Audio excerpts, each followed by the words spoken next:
It's an otherwise ordinary, very cold, very dark February winter morning in upstate New York. Things appear quiet around what is a rather popular, family-oriented neighborhood just south of Lake Ontario. Except, that is, for a murder in progress. One of the most heinous homicides this town has ever seen. A crime that will take upwards of 40 years to resolve. My name is M. William Phelps. I'm an investigative journalist and true crime author. I've dedicated the past 20 years of my life to helping families of the missing and murdered. Join me. We're crossing the line.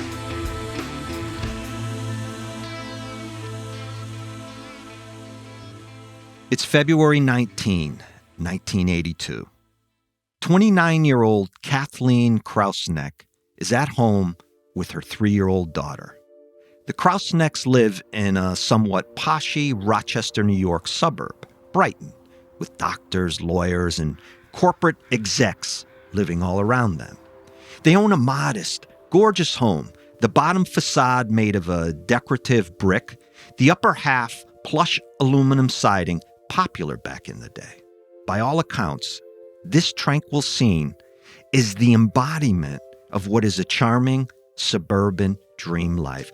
Cathleen, one of 6 children, had envisioned for herself since growing up a child of the 60s in the Midwest.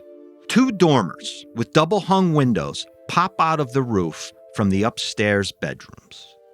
In one of those rooms, Cathleen and her husband, Jim, sleep.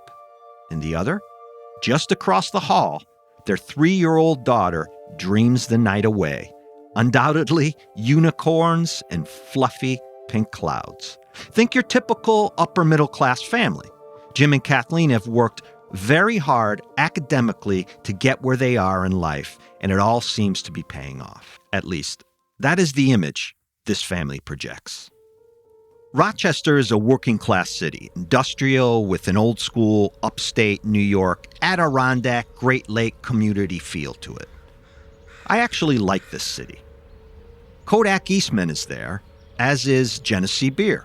It's a city residents take a lot of pride in simply because it has gone through some tough economic times when you consider the need for Kodak film and cameras taking a huge hit years ago by the digital market. Back in the early 80s, Cathleen seems content and happy raising her daughter here. She has this charming supermodel look about her. She is very smart. Her long blonde hair flows down past her shoulders, and she is known to be a warm and welcoming person everyone had only good things to say about. Moreover, Cathleen is a neighbor others can count on in a time of need or just a cup of sugar for a recipe. She and Jim are well educated, having met at Western Michigan University. And although they knew each other in high school, having grown up in the same small Michigan town, they didn't become romantically involved until college, finally getting married in 1974. A year into that marriage, they moved to Fort Collins, Colorado. Jim already had a master's degree, Kathleen a bachelor's. Jim was pursuing his PhD at Colorado State then. So they began trying for a family almost immediately, Kathleen getting pregnant and, sadly, suffering a miscarriage. They waited several years, and to their great delight, a daughter was born just one day after Kathleen's 26th birthday. After moving to Rochester and being alone most of the day with her daughter, Kathleen has been feeling a bit isolated. Jim works long days and some nights at Kodak. They found themselves kind of strapped for money not long after planning routes in town, and have only one vehicle, which Jim drives to work. So you get the picture here. Kathleen's home all day, taking care of the family. Jim is just burning the candle at both ends at Kodak night and day. They're behind a little bit on their bills. They're trying to catch up. You know, typical American upper middle class family. Early on that February 19, 1982 evening, Kathleen's husband Jim walks through the door from his job as an economic executive for Kodak and immediately senses something off. He says later, the moment he walked in, he felt the house was too quiet. I think a lot of us know that feeling. You know, you walk in and your gut just tells you something's off, something's not right.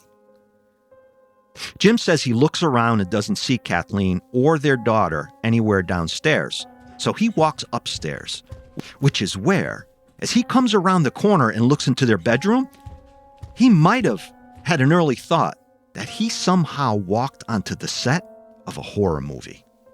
Trust me, this scene is that frightening. Running out of the house moments later with their 3-year-old in his arms, Jim makes a beeline for the neighbors. He is breathless and apparently terrified of what he had just encountered inside his home. The neighbor is immediately alarmed by Jim showing up unexpectedly, sounding very frantic. And so she asks him, "What the heck is going on?" Kathleen, he explains, is dead. She isn't moving. There's blood everywhere. The neighbor picks up the phone and dials 911. On February 19th, 1982, at about 5 p.m., Brighton police responded to a 911 call. Officers arrived at the house to find Kathleen deceased. She died from a single blow to her head from an axe.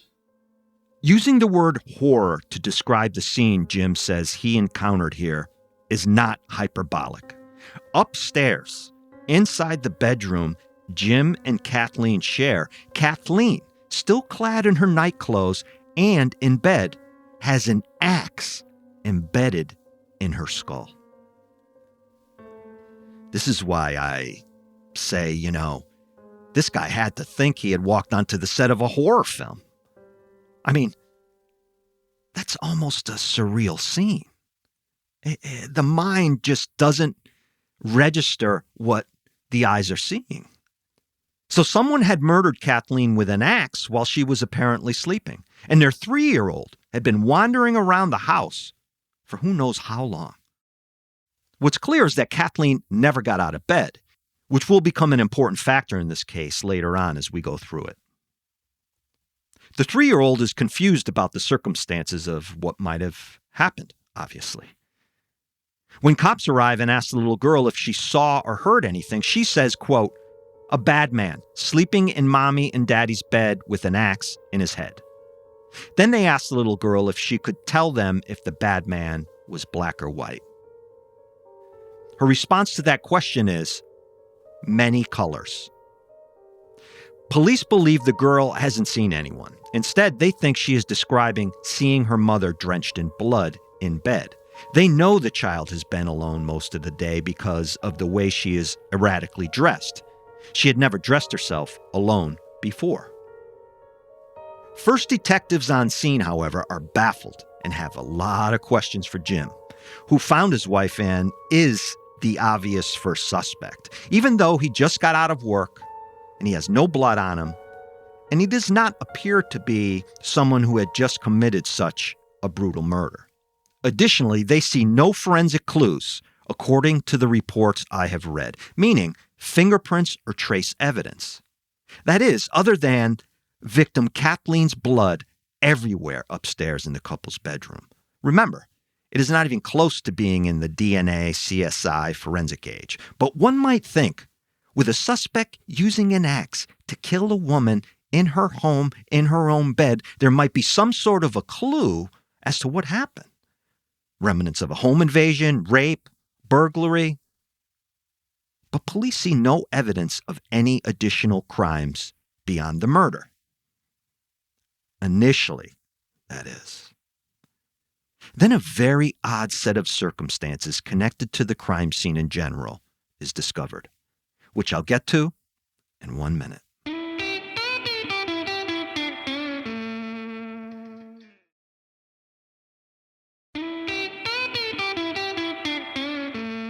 In my experience over the years studying criminal behavior, anybody using an axe to murder someone, especially a female victim, gives themselves away in some respects. There is obviously rage here, okay? That's a given. We don't yet know if it is internal or external, personal or aimed at society, in other words. But the explosive anger involved in yielding an axe to murder a woman is undoubtedly palpable. It is there, just in the scene of the crime. This is a gruesome horror film-like crime scene. The murder of a 29-year-old mother and wife. The husband, Jim, had come home from work to the most incredibly dreadful images imaginable, and his daughter has been home alone, apparently, wandering around the house with her mother viciously hacked to death in her presence all day.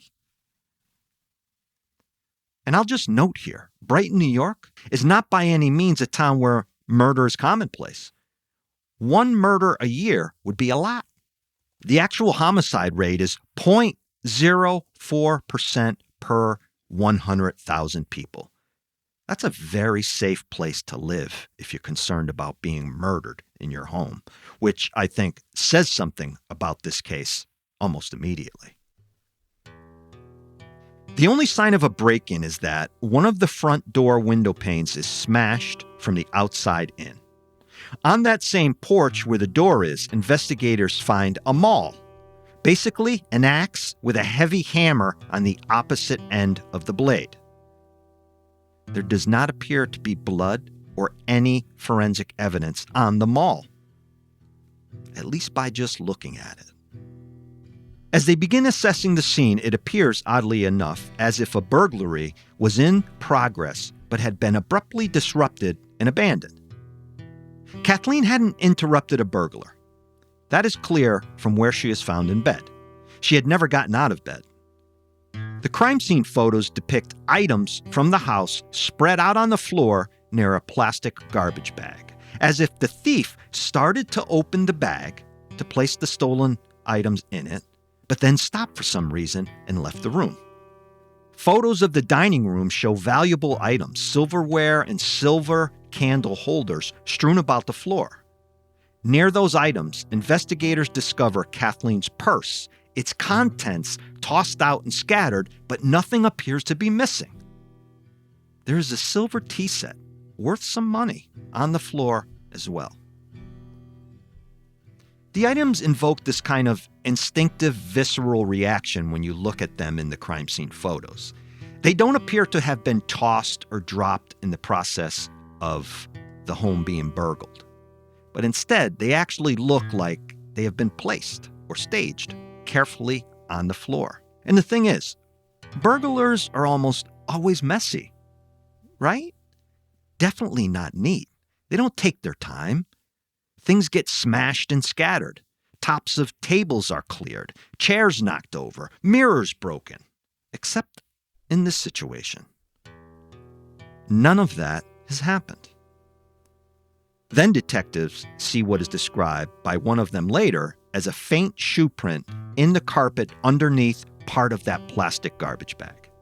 It seems as if someone has stepped into that plastic garbage bag to hold it open with their foot, and in the process left like what's called a ghost shoe print on the carpet underneath the bag, with a solid print left inside the bag. It took some time, but after taking an inventory of the house, investigators make what they believe to be is a major discovery. Nothing is missing. Of course, an axe to the head of the wife, a burglary that ain't no burglary, a husband almost too clean for any forensic evidence whatsoever, discovering the crime scene, and we have the makings of approximately what? 80% of murderers when a spouse is killed? The other spouse as the culprit. Leading up to that day, Kathleen had been telling friends that Jim is always angry and has a very short fuse. The slightest thing would send him off into a fit. And there's a reason behind all this anger. Let me back up just a little bit. You see, Jim had completed his doctoral dissertation in 1979. He took a teaching job in Virginia at Lynchburg College. But he never finished his doctorate after his dissertation was returned to him to revise. Jim, however, never shied away or denied the title when people referred to him as doctor, which I think tells us a lot about him. Doesn't mean he's a murderer, but it does reveal part of his character and what he is willing to do. And not correcting this, in my opinion, is a personality flaw based in the ego. Being that doctor was important to Jim's self-worth. A few years after starting that teaching job, not really making enough money to support Kathleen and their new baby, Jim applies at Eastman Kodak in Rochester, is hired, and so he, Kathleen, and their child pick up and move, with Jim becoming part of Kodak's massive 60,000-person workforce. But here's the thing. Jim got the Kodak job based on having his PhD.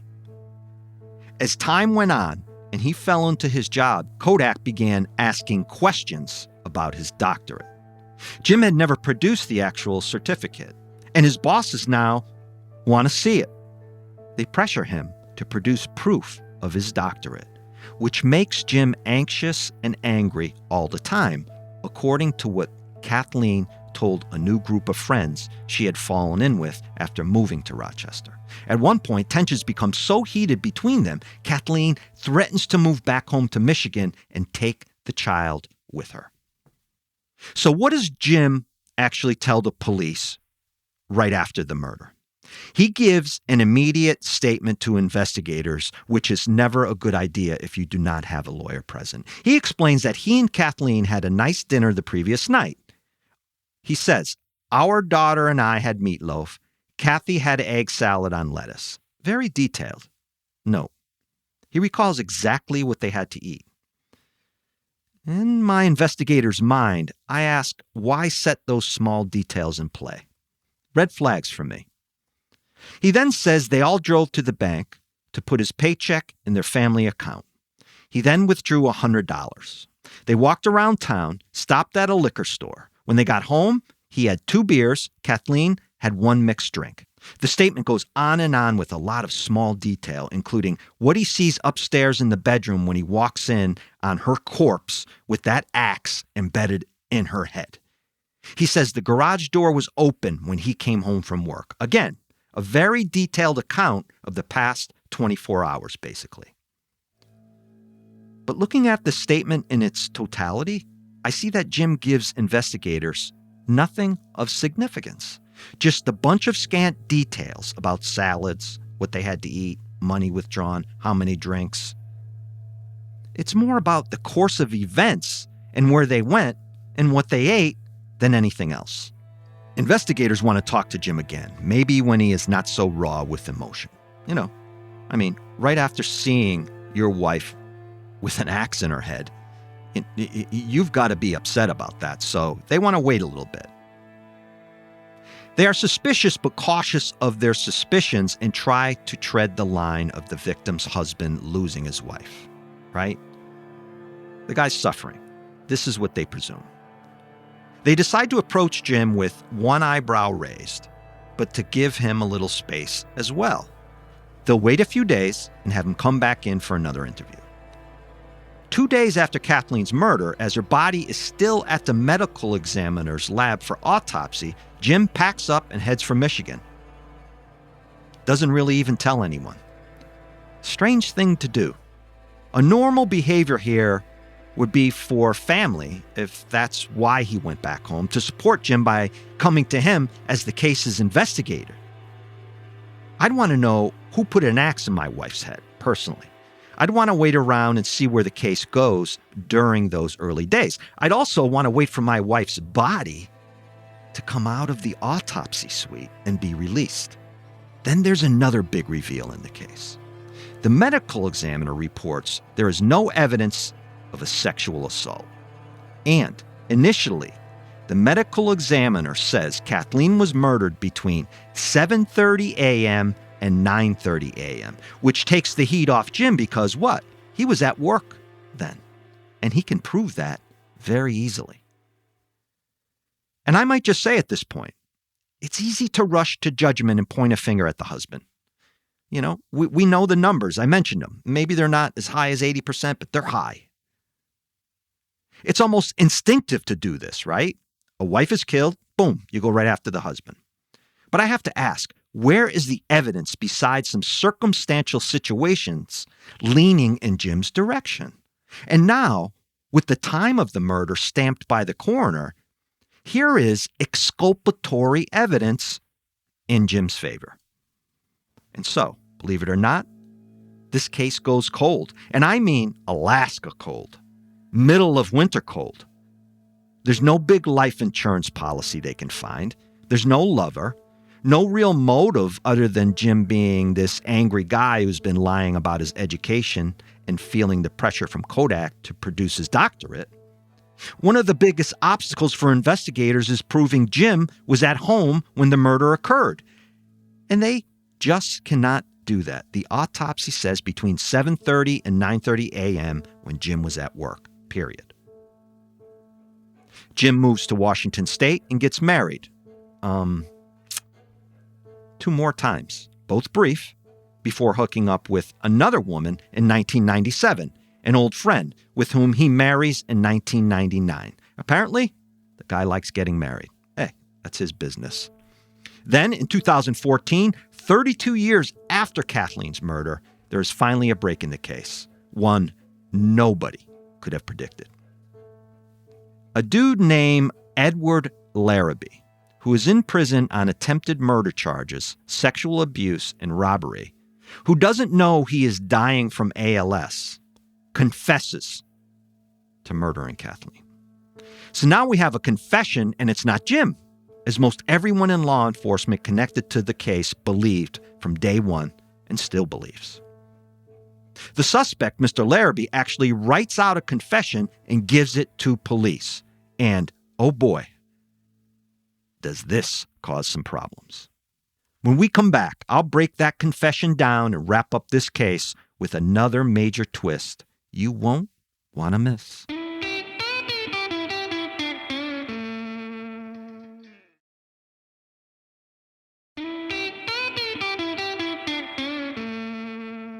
When I was researching Kathleen's life, I found something a friend of hers said to be rather profound. Kathleen was a warm soul who lived for love. She was an upbeat, happy woman, nothing more important to her than her daughter. She seemed to be living the charmed life, the perfect little family. There were bumps in the road to having this blissful life with Jim, but Kathleen was an accomplished woman herself with a degree, and I think Jim knew she was strong and would not think twice about leaving him if he didn't step up like a man and admit to Kodak that he didn't have the doctorate. Kathleen was embarrassed that Jim was a liar and a fraud. Detectives searching the family car back in 1982 had found something that not only bothered them all this time, but told them a different story from the way in which Jim had painted his marriage. A pamphlet offering marriage counseling services, indicating that there was a major crack in this union. And then Jim, who had given police that initial statement loaded with unimportant details, who was scheduled to go back in during the following days after the murder to talk to them again, he had taken off without telling anyone. These two things combined bothered detectives a lot. Detectives ultimately flew out to talk to Jim, this after not being able to exclude Jim from the murder, despite the admission from Mr. Larrabee in 2014. And, I should note, the time of death. Jim answers their questions and also agrees to give a blood and hair sample. DNA has obviously made some significant strides by then.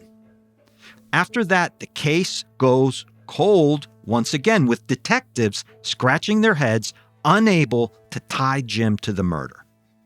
They don't believe for 1 minute this guy Larrabee committed the murder. They never had another suspect besides Jim, honestly, and figured sooner or later DNA advancements were going to catch up to him. Near the end of one interview they did with Jim throughout those years, detectives tell him, quote, "We think we know who killed Kathleen and need your help." "Oh yeah?" he responds. They then stick it to him right there in his own kitchen as they are talking casually. Quote, "Did you have anything to do with this?" "I didn't kill Kathy," Jim says.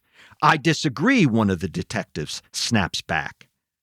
"I think you did." Later, that same detective tells CBS News you could see his heart pounding through his shirt.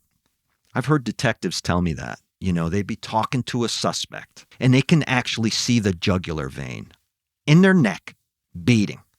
Jim's fourth wife stands entirely behind him, and she is certain, without any doubt, that Jim is no killer. What nobody but law enforcement knew then was that investigators had resubmitted all of the evidence for DNA testing because technology had advanced so rapidly over the years. Still, when all of that came back, Jim's DNA was not found anywhere on any of the evidence. You'd think this would be disappointing to these detectives, right? Nope. Because under this new testing, they also discover that nobody else's DNA is found. It's rare, if not impossible, for a lab not to find any DNA on household items, unless everything was wiped clean. Now, let's go back to Edward Larrabee, the dude in prison on separate charges dying from ALS, who admits to killing Kathleen. Investigators, of course, question him after receiving the written confession. And as soon as they do, they realize immediately that his confession is ridiculous and completely falsified. He cannot seem to get even basic facts correct. Facts you'd read in the newspaper. He calls Kathleen, who was a blonde, a brunette. He says she is heavyset. She was petite. He claims that he sexually assaulted her before killing her, which, of course, never happened. Detectives know he's lying. Why? They have no clue. But does it really matter? Nothing supports this guy's claim. Detectives know Jim did this. There's no alternative answer. Generally, when you're doing this type of cold case work, you're looking to exclude a major suspect. They cannot exclude Jim except for that time of death, placing Jim at work, which they are now questioning and believe could have been wrong. So, in 2015, they call in the FBI. Brighton Police Chief Mark Henderson was not going to let this case go.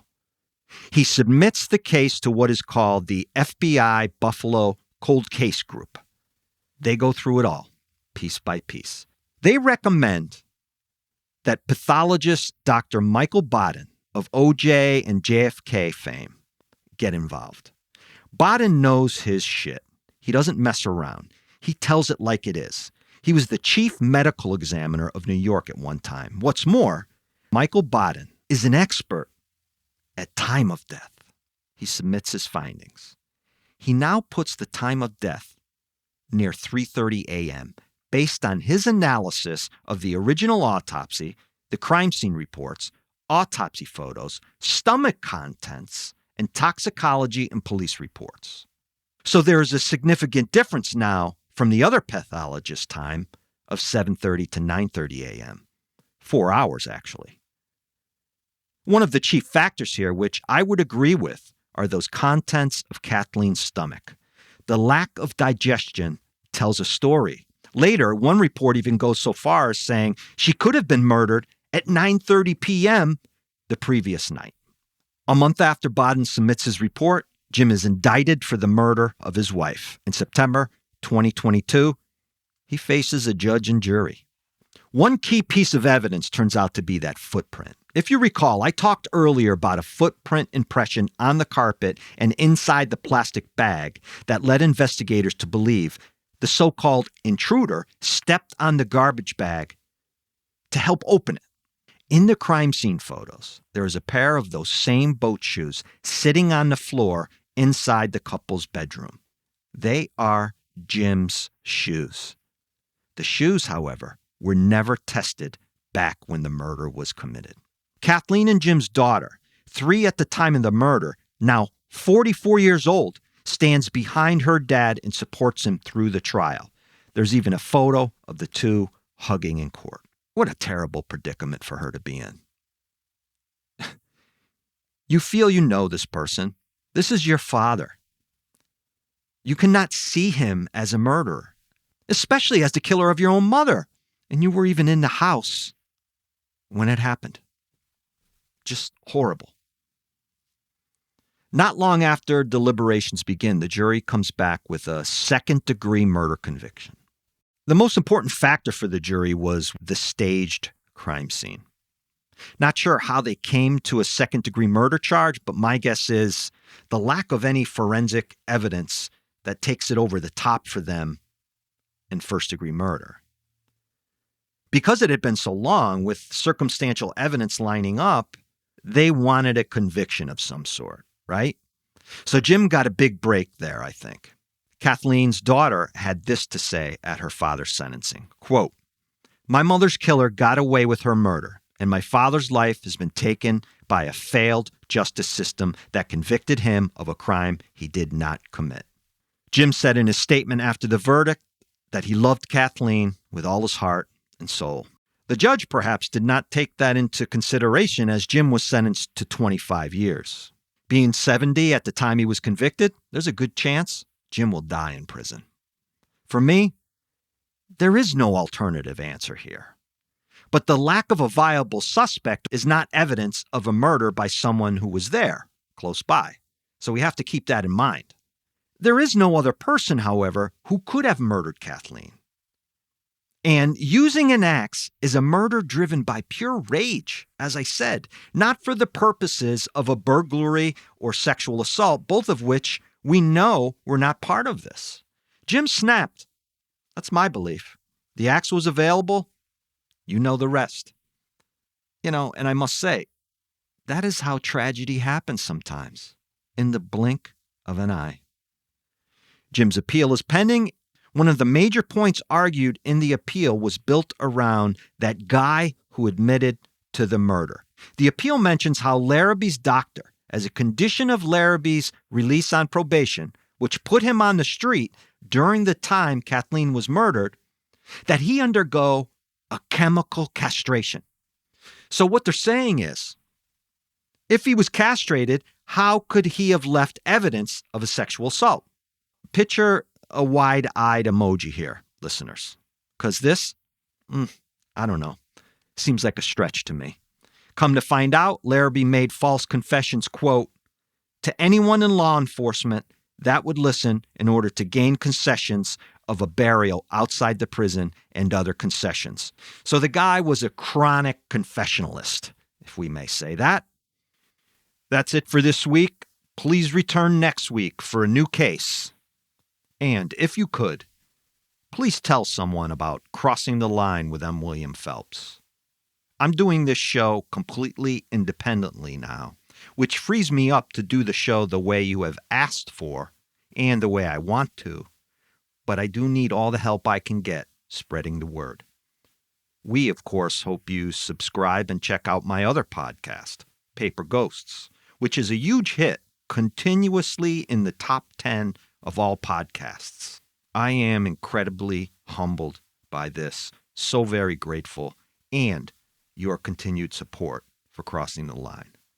Most importantly, of course, be safe, be aware.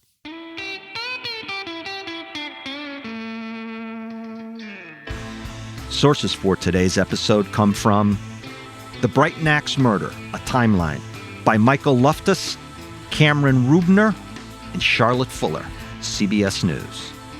Primary documents from the court record I reviewed myself. People versus Krauseneck, appeal documents. Husband of woman murdered with an axe convicted 40 years after her death by Aaron Moriarty, CBS News. Crossing the Line is produced by M. William Phelps, LLC, and Talk Boom Productions. Written and executive produced by me, M. William Phelps, with Catherine Law. Audio mixing and mastering by Matt Russell.